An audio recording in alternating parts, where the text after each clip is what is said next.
Hi everyone, nice to be here this morning. So, my name is Lisa Samet. I'm going to give you a few-minute introduction about myself and a few words about my new book. And then we're going to get right into today's topic, which is acceptance, something that I don't know about you all, but I certainly struggle with. So, I am a naturopathic doctor. I am originally from the States, New York, in fact. And I've lived in Montreal for over 20 years. I have a practice here focusing on holistic patient care using naturopathy, homeopathy, and in the last 5-6 years with more of a focus on emotional health and emotional repatterning, as I've come to call it. So here's my new book, which actually ships this week. In the UK, I believe, as well as in North America. So it's called Emotional Repatterning, Healing Emotional Pain by Rewiring the Brain. And Susie and Change Your World Every Day has been kind enough to invite me this week to be your coach, your guide through some of these topics. They're pretty meaty. I think the best thing to do is choose one or two topics each day and just gradually kind of go through it, leaving room for questions. I'll comment on your comments in the chat box, so feel free to shoot me some comments as we go. We'll keep it pretty informal so that I can also get to your questions and your comments. Okay, so let me give you a few concepts in the book, which will be a little bit of a groundwork for our week together. And so what is emotional repatterning exactly? So it's a term that I coined for a desire to show up differently in our own lives. Why would we want to do that? Because I'm sure you've all noticed, life has a lot of challenges. Life is filled with, I will call them growth opportunities when I'm in my best place mentally, challenges maybe, or growth opportunities, depending on how you want to look at it on any given day. So what does that mean? A lot of us are in pain. A lot of us are suffering. How do we know that? Well, the rates of antidepressants and anti-anxiety medications increase each year to some astronomical number worldwide. When I read that number at the beginning, I was really completely shocked. And that means that many of us are in pain. So what can we do about that? Is there anything we can do? Well, certainly what I've noticed in working with patients over the years is that we're all suffering with more or less the same issues. I mean, the details are different, obviously, but the issues underlying each of our individual stories are largely the same. So when I realized that, it was a big kind of nickel-dropping moment, because if we're all struggling with more or less the same issues, I kind of thought, well, why didn't anybody ever teach us about this? If it's so common to being a human on planet Earth, how come we were never educated in this stuff with how to deal with life better? And, you know, my resounding conclusion to that is that the people who raised us themselves didn't know. Our teachers didn't know, our parents didn't know. People generally don't know this information. And that's, I guess, kind of sad, because humans are not new on this earth. And I imagine we've all been struggling with the same things forever.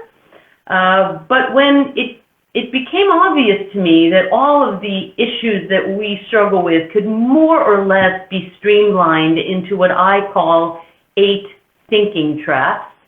Well, with 8 thinking traps, if we could understand the terrain there, maybe we could show up a little better in our lives. So this week, I'm going to go into probably not all of them, but at least some in depth, some of the 8 thinking traps, and we're going to kind of expose them, learn about them, talk about them, and hopefully you will be able to question how these apply in your own life and can you show up any better. On our last day together, I'm going to actually teach you a technique, which is a technique to help us go into our subconscious mind and identify limiting beliefs there, negative limiting beliefs, patterns of thinking, habits of thinking that are destructive, that don't serve us, and that when exposed to the light of day, we have the opportunity to change, to upgrade, like a software upgrade.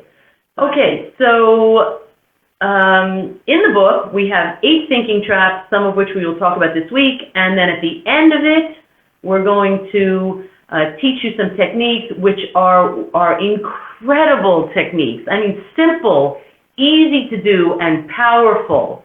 Okay, so that's the little carrot I'm dangling for you to stay with us all week, because on Friday, I think you're going to be very pleased with some of what I'm going to offer you. And of course, it's described in detail in the book Emotional Repatterning, but I'm going to give you enough of a taste of it that you're going to be able to use this tool every day. And this is going to help us really get in there, identify the negative beliefs, the thought patterns, and we're going to upgrade those. And when we do that, it's going to feel like this 50-pound bag of rocks that we're carrying on our back is actually going to get lighter and lighter. Because the better we feel about ourselves and the more powerful we feel inside ourselves, guess what? The better it all looks.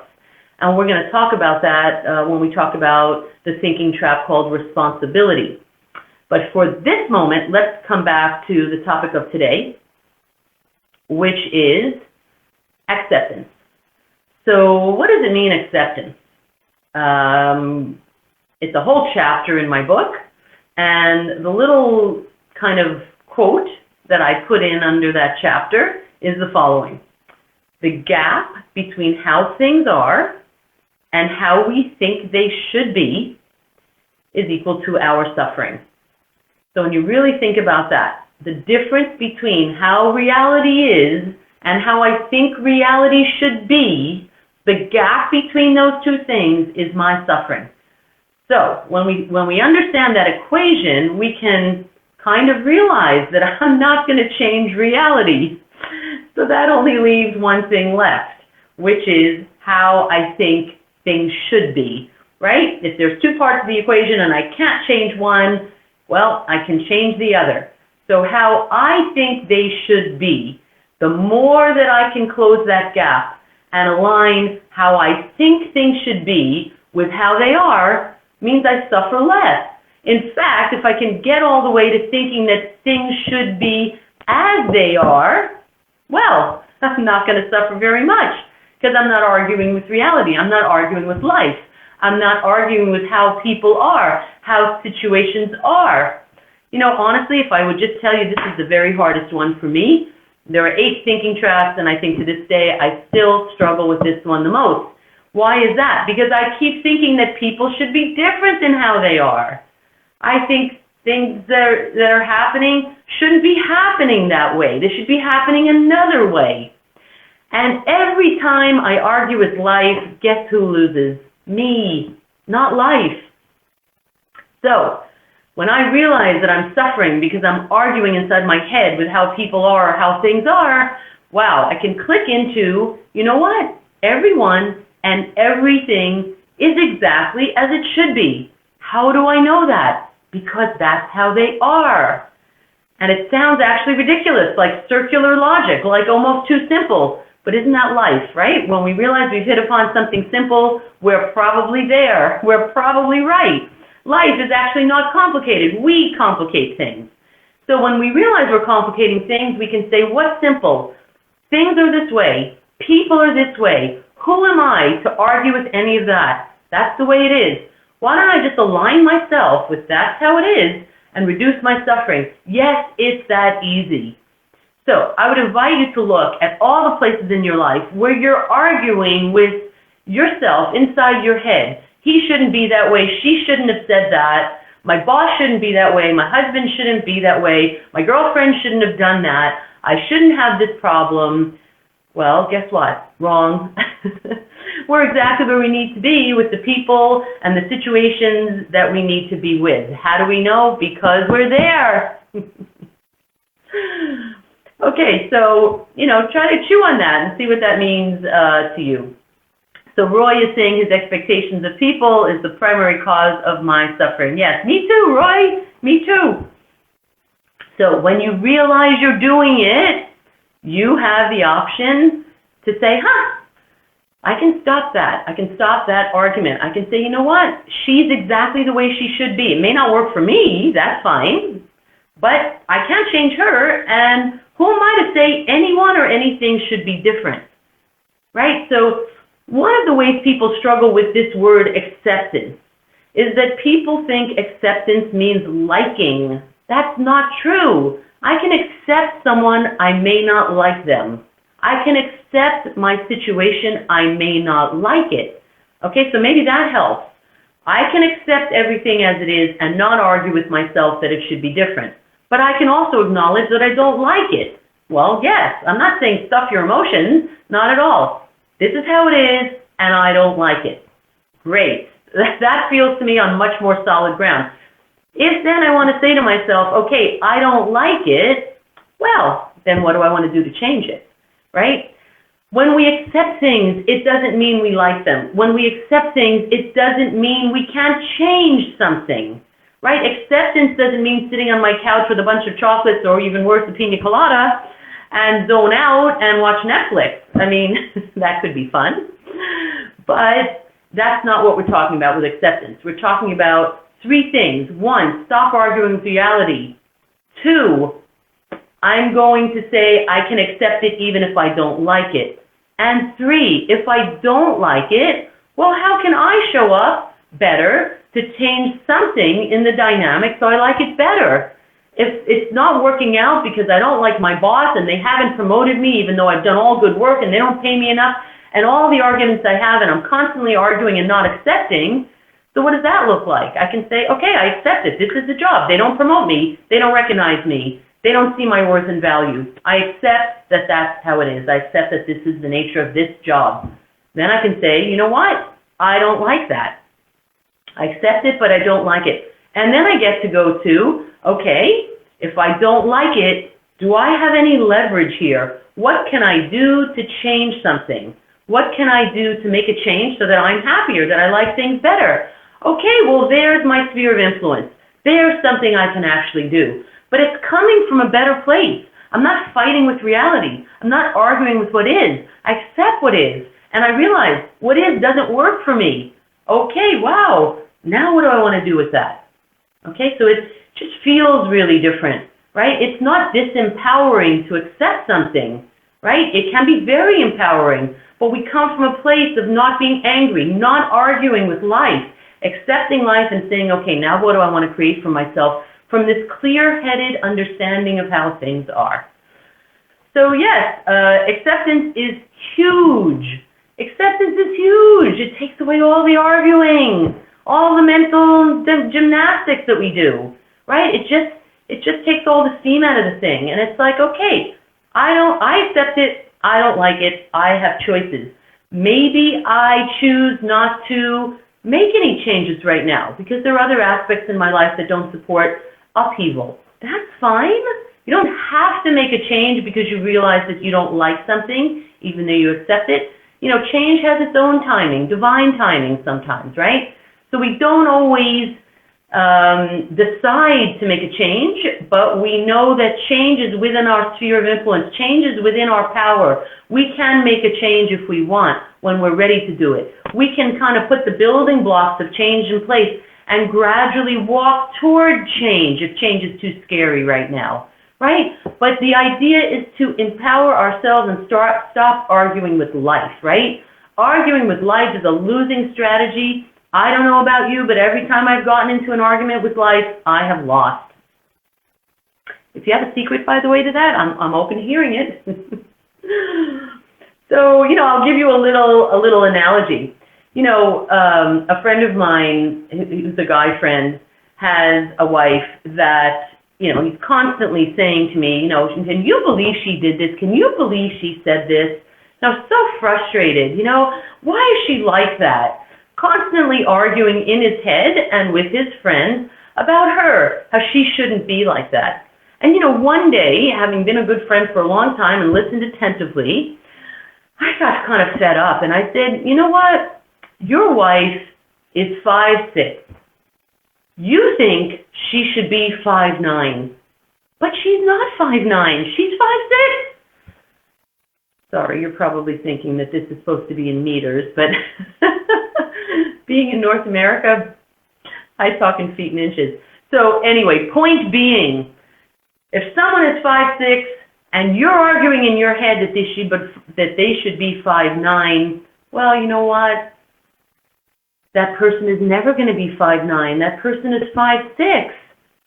And you either kind of get on board with the fact that this person is 5'6" and they're never going to be 5'9", and you come to accept that the person is 5'6", and that's it, that's all, and that person is not going to grow to be 5'9" because you think 5'9" is a better height. Never going to happen.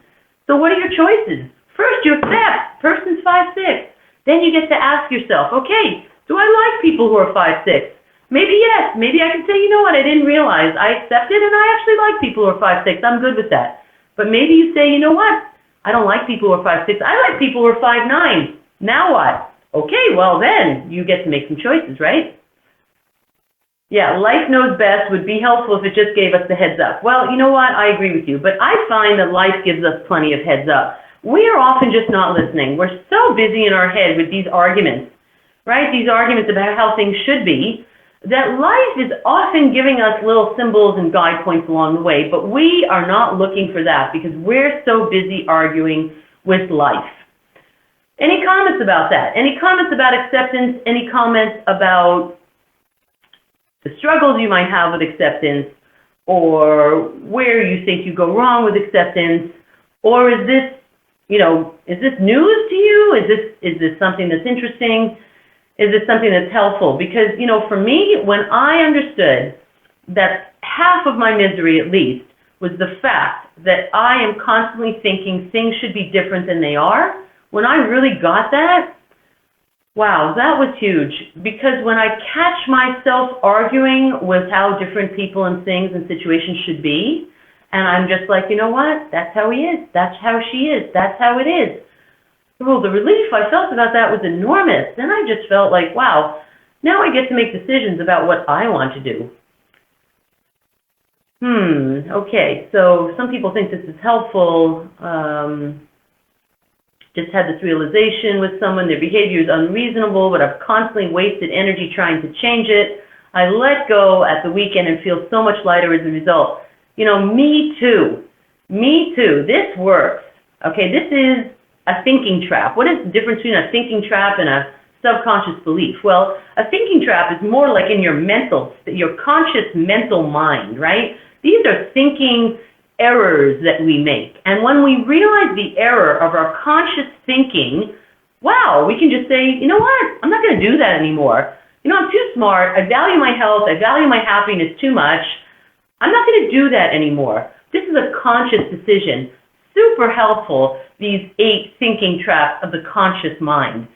As of now, you can say, okay, you know what, I'm not going to waste my time anymore. I'm not going to do this anymore. It doesn't work for me. It's contributing much to my happiness. Okay, the person I'm most critical of is me. Any tips? Yeah, good point, Roy. Well, how do we apply this to ourselves? Right? So how would that look on any given day? So I show up in my own head and I'm critical of myself. And then I realize, you know what? I'm a work in progress. Right? If I was already perfect, I would not have come to planet Earth. That's how I feel about it.